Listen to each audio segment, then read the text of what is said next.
Do you want to be an overnight success in your cleaning business? And what would you pay for a course that promised you those results? I'm Angela Brown, and this is Ask a House Cleaner. This is a show where you get to ask a house cleaning question, and I get to help you find an answer. Now, I got a call the other day from somebody that wanted to know which of the courses we have at Savvy Cleaner would promise to make them an overnight success. And they said, don't worry about the price. I will pay you anything it costs. And I sat there for just a second thinking, how much would I charge if there was such a course? And I want to go back to a second for my late teens when my brothers came in the house and they said, hey, we're doing the 50-20, do you want to come? And I didn't know what that was, but I said yes. Now, a 50-20 is a 50-mile road race on foot where you're going to run from point A to point B for 50 miles and you have under 20 hours to complete it. So the course will be manned for 20 hours. That means people have little water that they're going to give you, or maybe they have cut up oranges and orange slices or whatever. There will be people out aware that you're running this race for 20 hours, and then, you're on your own if you don't finish it. I don't know why I said yes. I didn't have any running background up to that point. I didn't have any running gear. I didn't know what the proper clothes were for me to run. But I said yes. And so me and my brothers show up at the starting line for this race. And when I showed up and I looked around, this was one of those moments where I realized I'm really unprepared. I'm wearing some cotton capris that don't move around very well, some dumb button-up shirt that's going to be hard to run in if this is a 50-mile road race. And I've got high-top basketball shoes on that don't have a flexible toe box that's going to let my feet move very easily. I don't know what I was thinking. And I got to run 50 miles dressed like this. And everyone around me is wearing like little tanklets and short shorties, and they're wearing running shoes, and they got sweatbands on their wrists and on their heads. They're all ready to go. And I realized, wait a second, I'm not ready for this. But I'd made a commitment. So I said, let's do this, and I will learn the rest of it later, okay? So this is kind of like the house cleaning business. Sometimes we think we're all gung-ho, and I'm going to do this overnight. I was going to become a runner overnight. I was going to go run 50 miles with no practice, no training, no history, no nothing, right? I was just going to go do it. Okay, so in our business, if you jump in, you're going to be like the unprepared runner who stands up at the starting line. From the very beginning, you're going to realize I'm outmatched, I'm outnumbered, don't have the right equipment, don't have the right knowledge, I'm kind of out of my league here, but you have a choice. You can turn around and go back and get all the stuff that you need. Or you can say, you know what, the race is on. There's no time better than right now to jump in. Let's do this. And then you figure it out along the way. Now, what I did not know at the time is that there would be people who would give us water along the way, and they would give us slices of oranges and little bananas and things like that. I did not know that existed. But I did not also know that I could bring a fanny pack with me, and I could bring, Goop or a power bar or something else to assist myself along the way. I didn't know that was also possible and was legal. So I didn't have any of my own stuff. Even a chapstick would have been nice at about halfway, right? I didn't have anything with me. All right, so there I was, and the gun goes off, and I start running with my brothers, and it didn't take us long before we realized we don't all run at the same pace. And there we were, all in our late teens, but we have different levels of energy, and boys run a lot faster than girls, and my brothers were like taking off without me. So there I was, kind of like by myself, looking around, and they're like strangers that I don't know. I can kind of like hang with them, but I'm on my own. I'm on my own for 50 miles. And so as I started running along, I would patch up with my brothers a couple miles down the road, and we'd run together for a little bit, and then we'd fall apart again, and they'd take off, or I'd take off, or whoever had the most energy, and it was hit or miss at best. So it goes on through the entire night, and I won't bore you with the entire story, but it was one of the biggest eye-opening experiences that I ever had, because I learned a lot along the way about what your mind does to you when you take on something as big as a 50-mile race with no training. It's like when you jump into a house cleaning business and you say, oh yes, I can do this, and you have no idea what you're doing. And then you get down the road and you promised customers some things, and then you're like, whoa, I don't actually know how to deliver that. I don't actually know what I'm doing. I've got chemicals and I don't actually know the surfaces on which I'm supposed to be cleaning.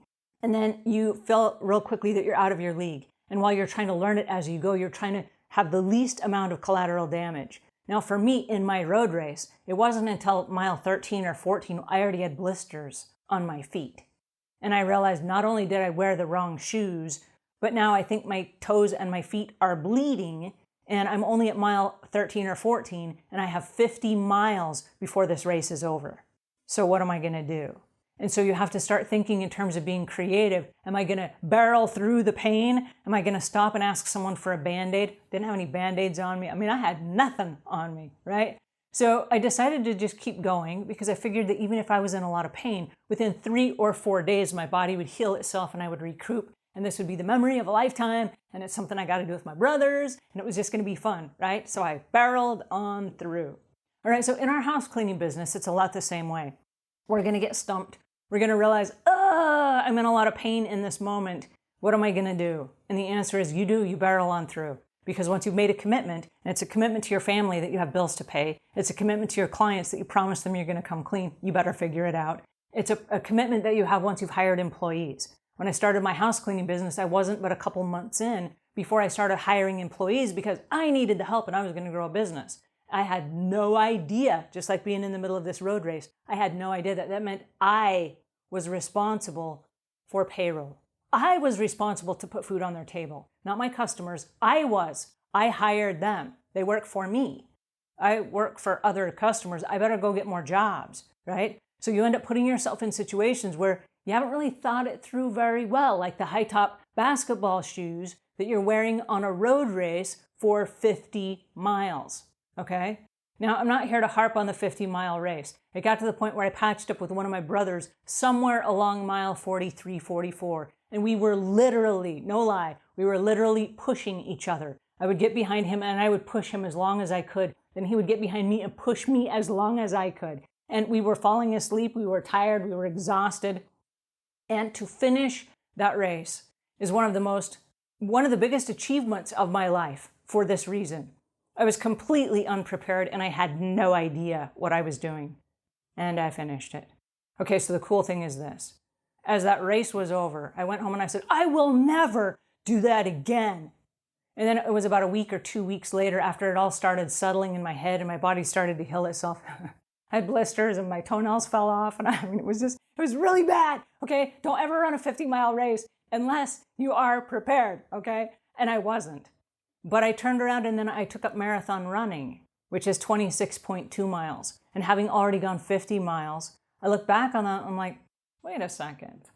If I could do 50 miles, I can do 26.2. Like, that's nothing, right? But if I'd never done the 26.2, that would have been like this huge goal way out in the future that I would never have been able to achieve without a whole bunch of mind training, right?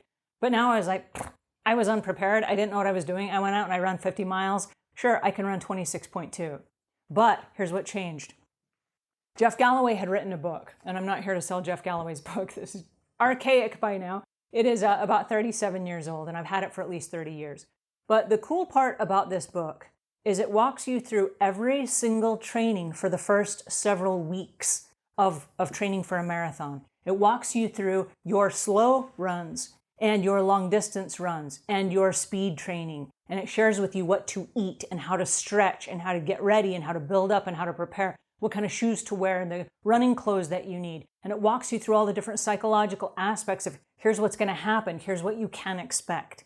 And so as I started training and preparing for that, I started honing the skills. And then I started getting faster and faster at my game. And then I would find myself out, it would be 4 o'clock in the morning and it's raining outside and I'm out at the track doing speed work. And I'm running up and down bleachers and I'm preparing now for the next race. And I started winning races and I started becoming proficient at a sport that at one time was nothing more than a flying whim, right? So if you've gotten in the house cleaning business and it was a flying whim for you, I've got news for you. There is no overnight success. Can you finish a race overnight? Can you start a business overnight? Yes, you can. But there is no overnight success. There are no shortcuts.